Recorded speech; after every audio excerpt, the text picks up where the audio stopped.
So we have Chris from Whistle Stop Cafe here, and he's going to go over a bit of what he's been doing since Ottawa. As we saw a very strong visual during the Freedom Convoy of what the federal government thinks of Canadians and actually thinks about freedom and how they treat us and our rights and freedoms. We have a problem in Canada, and that is our governments have been slowly giving up our rights and our freedoms and our sovereignty as a country to other groups, right? And it's not just like the WEF and the WHO stuff. I'm talking about there's smaller things as well, like our energy industry was handed over to radical environmental groups by enacting legislation and having rules and policies that basically kill the energy industry, right? So our prosperity in that regard has been handed over to a small group of people who have junk science, and they're using it to make other people rich. Like we've seen that with Greenpeace, with Tides, with the Gates Foundation. We saw it with Trudeau and the what was it, the WE scandal or whatever? Yeah. Scandal after scandal after scandal. Justin Trudeau, we're showing that we don't actually need you. You've been hiding throughout this entire thing. You've failed to speak to Canadians who are asking to speak to you. You're ignoring the millions of people across Canada who are standing up and speaking out against your mandates. And what we're showing you is that we can motivate and encourage Canadians to stand up for themselves and push back in their own way. We don't need you. So, as a Canadian, and specifically as an Albertan, the last 2.5 years have been very eye-opening. I thought I was free. I thought I had the right to protest. I thought I had the right to peaceful assembly. I thought I had the right to earn a living. I thought I had the right to of security of my person. And I found out that I don't actually have those rights. They're not inalienable rights. They're rights that the government allows us to have until they say we can't have them anymore. And with the COVID situation, what we saw was the government taking away people's rights and their freedoms and their prosperity, and in some cases their lives, without ever justifying why they were doing what they're doing. And our Constitution in Canada is very clear. It says that if the government's going to take away your rights and freedoms, it has to justify it first in a court of law. Now, if you look at our provincial legislation, we have all sorts of provincial legislation that take away our rights and freedoms with the stroke of a pen. And over the last 2 years, we saw that happening from our chief medical officer of health in the different provinces. They wrote something on a piece of paper, they signed it, and then you no longer have your right to earn a living. Or I no longer have my right to earn a living. Or I no longer have the right to protest and peacefully assemble. The stroke of a pen. No justification, no evidence, nothing. And if we continue down that path and we allow the freedoms and the rights that we believed we had to disappear and erode further, we may lose them completely. It's a very slippery slope. And I've been saying this from the beginning. If you don't exercise your rights, you'll lose them, just like your muscles. If you don't exercise, you get weak. And right now, as a nation and as a province, we're very weak. So there's been a lot of people offer solutions. Some of it involves saying specific things to a judge or doing specific things or reading a police officer some script or something, and it's all malarkey. None of it works. It always ends the same way. Either you're in cuffs or worst case scenario, you're shot and you're whatever. So a lot of the solutions that we've seen are not solutions at all. That Reimer Fulmert guy that everybody sent money to with 1,000 lawyers and 1,000 doctors, not a solution. Rocco Galati and his big thing, legal against the government, not a thing, total non-starter. A lot of these groups that popped up and asked you to send the money so they can make posters and billboards and all these things was not a solution. And it's not that it was a complete waste at all, because it got a lot of people's attention. It got the information out there, right? And that was really important. But at the end of the day, the solution today is the same as it was 2.5 years ago when this all started. We have to stand up for ourselves. And we have to claim the rights and freedoms that we were born with, given to by God or the universe or whatever you believe. And we basically have to tell the people that are trying to act tyrannical towards us that no, we're not going to take this. And in Alberta's case, Alberta has for 50 years been kind of the whipping boy of Confederation. We're underrepresented in the House of Commons. Our energy industry has been vilified for decades. The equalization formula takes Alberta's wealth and prosperity and gives it to other provinces, which I don't really have a problem with. It's just money, and if our prosperity can enrich the lives of other Canadians, that's fine. But now we're at a time where it's more than that. We're living under a federal government that quite literally wants to give our rights to a group of people who we don't elect, who are not accountable to us, who have nothing to do with us really. And they have this idea that Canada is going to become the first post-nation state. So we are no longer sovereign. And we're subject to what the WHO says, the World Health Organization. And I'm not okay with that, because I don't live in Canada so that I can be governed or ruled by people who I don't democratically elect. And I don't think anyone in Canada wants that either.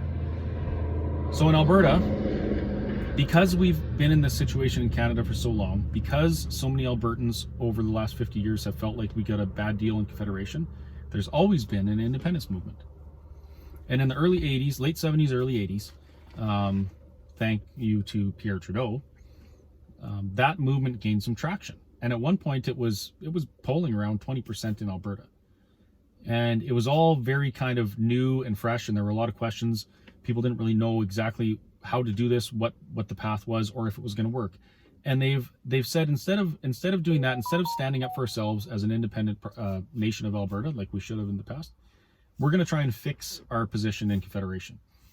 So we've had numerous provincial governments try and do that. We've had a few federal governments say they're going to fix our position within Confederation, and they never do. And it's not that they don't want to, it's that they can't. Because those things that Alberta gets the shit end of the stick for are all constitutional issues. And to open up the Constitution in this country, you need 7 out of 10 provinces with majority agreeing. You need a majority of the Senate. You need it has to pass the House of Commons, and then it has to go through the Supreme Court. All of which, except maybe the provinces, are stacked not in our favor. So it's almost impossible for us to fix our position in Confederation and make sure Alberta gets a fair deal, and at least tell the federal government that no, we're not going to go down this path of own nothing and be happy, give up our sovereignty to some other organization, and live as slaves going forward for the greater good due to this climate apocalypse or whatever the situation of the day is. So I've been working with a group called the Alberta Prosperity Project. Now, that group, I started talking to them pretty much right in the beginning, or at least some of the members, right in the beginning when my business was affected and I took my stand. And we had all sorts of, like, what are we going to do? What's the solution? How do we get out from under this? And politicians had answers that weren't effective. Lawyers had answers that weren't effective. And at the end of the day, we came up with this idea that, you know what? If our voices aren't strong enough provincially to make a change in the federal government, like let's talk specifically about the vaccine mandates and the travel bans, we will never be loud enough as a province or as Western Canada to force the government to stop that. Even the entire country rolling across the country in big trucks and lighting up every Canadian in this idea that we're going to stand together and make our voices heard so that the federal government stops, even that wasn't enough. So the solution in Alberta is to educate, inspire, and inform everyone in the province as to what the problem we have right now is, what the solution is, how we get there, and what it looks like afterwards. And so that's what I'm doing. I'm working with the Alberta Prosperity Project, and we're telling Albertans that, hey, if you want to be free truly and you want to be prosperous, really all we need to do is stand up for ourselves, use our voices democratically, have a referendum, a successful referendum on independence, and then go to the federal government and say, look, we had a democratic, clear referendum that we want to leave Confederation because we are not happy with the relationship we have right now with the federal government. So let's negotiate. Are you going to fix this, or do we have to stand as an independent nation?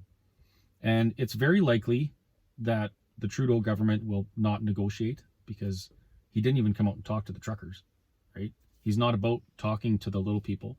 He's about dictating and tyranny. So then Alberta says, you know what? We are now an independent nation of Alberta.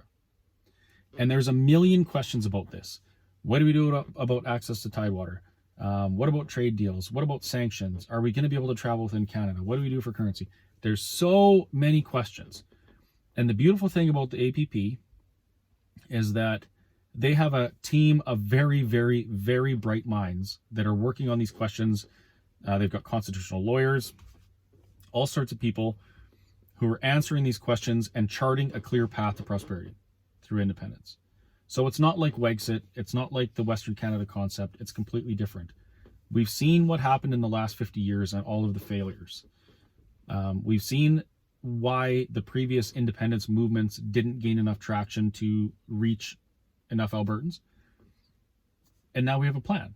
And the plan is clear and the path is clear. So all we really have to do is continue traveling around Alberta and using our voices and inspiring other Albertans to stand up for themselves and their friends and their neighbors and say, no, we are not going down this path of own nothing and be happy.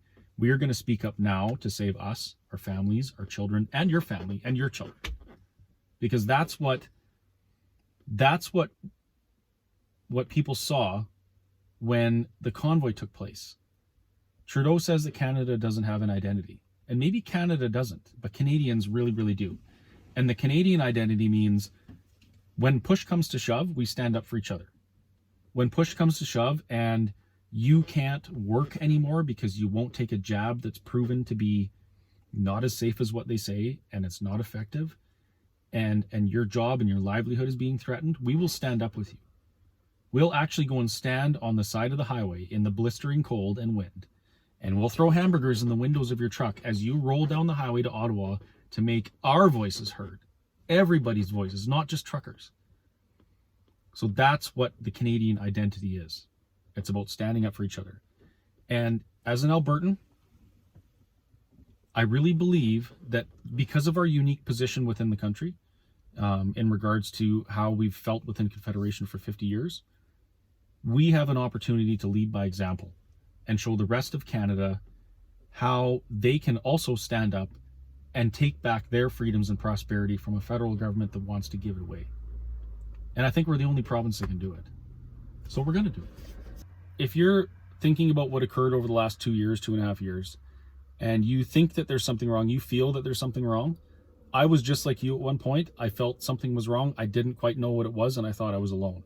So number one, you're not crazy, and you're not alone. There are millions of other Canadians who are standing with you feeling the same way as you do. Number two, if you feel like the solutions that you've seen over the last 2.5 years just don't quite make the mark and you don't see how they're going to succeed, I don't blame you. But I would encourage you, if you don't do anything else, go visit albertaprosperityproject.com and read what they have to say. Go through the documentation. Look at the path they're proposing. This is not just an Alberta thing anymore. There's a Saskatchewan Prosperity Project starting. I'm traveling out there on the 4th. I should probably confirm that date. I'm going out there this weekend to speak there because they want to do it. Northern BC, they want to do it as well. Manitoba has reached out as well. So this isn't an Alberta thing. This is a Canadian thing. And as Canadians, we absolutely can, instead of being the world's first post-nation state and giving up our sovereignty to the WF and the WHO and whatever other acronyms they have, we can be the ones that said, no, we're free people. We've always been free, and you're not taking away our freedoms. It's not going to be a great reset here. It's going to be the great reject of the reset, and it's going to start in Alberta.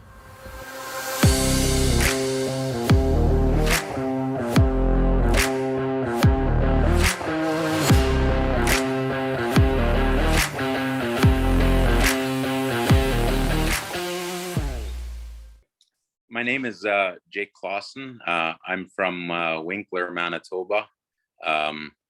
Yeah, us as a group. I was in Winnipeg at the legislature's building, and then we decided to go over to the border and block that with a group of guys. And I think it needs to happen again. Didn't change a whole lot, especially for the drivers. I think the truckers made a big impact, but not so much for them. I know they dropped a lot of the mandates. I don't know if we had anything to do with it. I do believe that we did, but yeah, I know for me it hit home because my daughter, she's in Saint Amant, and she's on palliative care, but we weren't able to, we were able to see her, but it was through whatever, we had to stay 6 feet apart, and she gets very agitated if she hears me or my wife's voice, and then she starts coughing and whatever. Like, she's got a trach and she's got a lot of underlying conditions, and so I hadn't seen her in 6 months because of COVID, because we could not go see her, or we could, like I said, we could see her in the pods, but we had to be 6 feet apart. But she's nonverbal. She doesn't speak or anything. She communicates by touch and whatever. And so it was a big deal for me because we didn't have our freedoms. I know Sophia is coming home now. I believe it's Monday now, so that she's actually going to be coming home for good. So I'm looking forward to that. But that was my big fight. I know there was also even my sister. Her one daughter went into the hospital and she couldn't go see her for about a week. That she had to be all by herself. And so for me, it was really personal, this fight. I believe they have a big fight on their hands still. But I know we were stationed at, well, not stationed. We were at Emerson there. We blocked it off. It was a fight that I believed in. I always said that I didn't understand protests, and I never thought I was going to be a part of one. But when you're really into something, and you believe in the cause, then your mind changes. And how old is your daughter? She's 9 years old. She's 9 years old. Okay.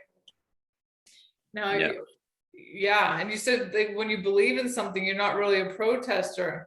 I can attest to that. I've never protested a day in my life, but like you said, when you believe in something so strongly, yeah, that's just what you got to do, I guess. Yeah, I know when the convoy was going on, I was never one that was so patriotic, but that inspired me of this country. Like all the people standing up, I was proud to call myself Canadian. Mm-hmm. So how long were you at the border for at Emerson? We were there for 7 days. Okay. And then they started having that what's it called? I forget what they called that. Then they threatened to put that The Emergency Act? Yeah, the Emergency Act on. And I know there was a lot of guys there. They had millions of dollars of equipment standing on the highway there, and they were being we were being told that they were going to confiscate that and we wouldn't get it back. So, I mean, I had my livelihood standing on it too. I had my semi and my trailer, and then I had 2 RVs on there, and I had my pickup and everything. So it was a lot to risk. So that's what decided. That's when we decided that maybe it was best to move it off for now.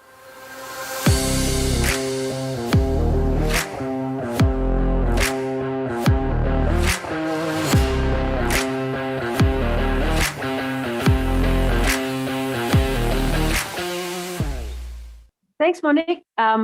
Yeah, my name is Ruth Purvis Smith. I live in central Alberta, born and raised in Canada. well, here in Alberta, actually, I realized that this was a movement for Canadians, for people, maybe, well, it frankly sparked a movement around the entire globe, as we know, for people whose voices are not heard.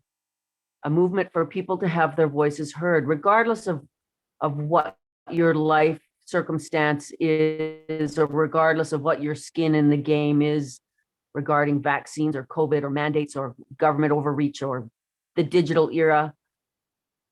When we call ourselves a democracy and then we refuse to hear the voices of the people, we know that we are no longer safe from fascist and totalitarian agendas. The stories that the mainstream media have told regarding what happened at Coutts and guns and people, and unless you were there, you can't actually know. And for sure that those men have the integrity of, they are beyond reproach. So when there was talk of guns and the police trumped up whatever it is that they came up with, however that happened, nothing to do with the guys that were organizing the Coutts movement. They packed everything up because they could not be associated with it. Is there a message or anything you'd like to share, or? Hold the line. Freedom.